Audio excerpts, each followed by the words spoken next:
Hello everyone, welcome to my YouTube channel. आजको यस भिडियोमा हामी मेरोसेयर एकाउन्ट र डिमेट एकाउन्टलाई कसरी रिन्यू गर्ने भनेर सिक्नेछौँ। हामीले प्रत्येक वर्ष मेरोसेयर एकाउन्ट र डिमेट एकाउन्टलाई रिन्यू गर्नुपर्ने हुन्छ र आज रिन्यू कसरी गर्ने भनेर सिक्नेछौँ। र रिन्यू गर्नको लागि फर्स्टमा चाहिँ तपाईले गुगल अथवा क्रोममा जानुहोला र गुगल अथवा क्रोम खोलिसकेपछि तपाईले यहाँ चाहिँ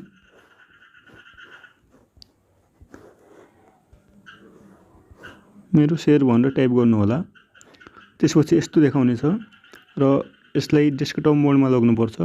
यहाँ डेस्कटप साइट भनेर लेखेको छ, यसमा क्लिक गरेर यस्तो खुल्छ। त्यसपछि यस्तो खुलिसकेपछि चाहिँ फर्स्टमा रहेको मेरोसेयर अथवा cdsc.com.np मा क्लिक गर्नुहोला। यहाँ क्लिक गरिसकेपछि तपाईले यहाँ लगइन गर्नुपर्ने हुन्छ। यहाँ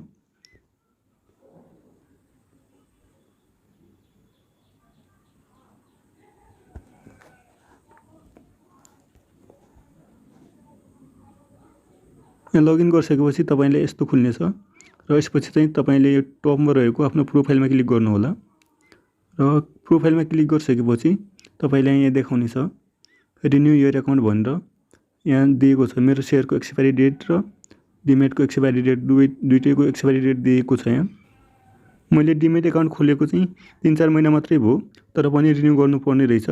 तर मेरो सेयरको चाहिँ रिन्यू नगर्नुपर्ने रहेछ, 1 वर्ष भएपछि मात्रै रिन्यू गर्नुपर्ने रहेछ। तर डिमेट एकाउन्ट चाहिँ असार महिनामा चाहिँ रिन्यू गर्नै पर्ने रहेछ के। यहाँ रिन्यू योर एकाउन्ट भनेर देखाएको छ। यसमा मेरो सेयरको एक्सपायरी डेट चाहिँ 2024 छ र डिमेट एकाउन्टको एक्सपायरी डेट चाहिँ गइसकेको छ।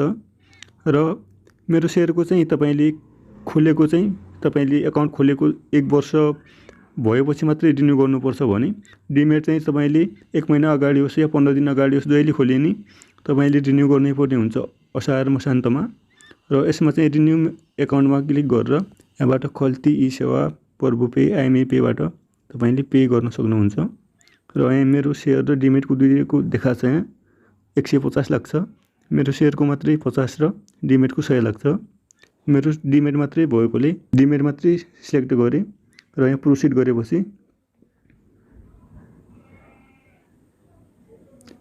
गरेपछि तपाईले आफ्नो इसेवा लगइन गर्नुपर्छ र इसेवा लगइन गरेपछि तपाईले यहाँबाट तिर्न सक्नुहुन्छ।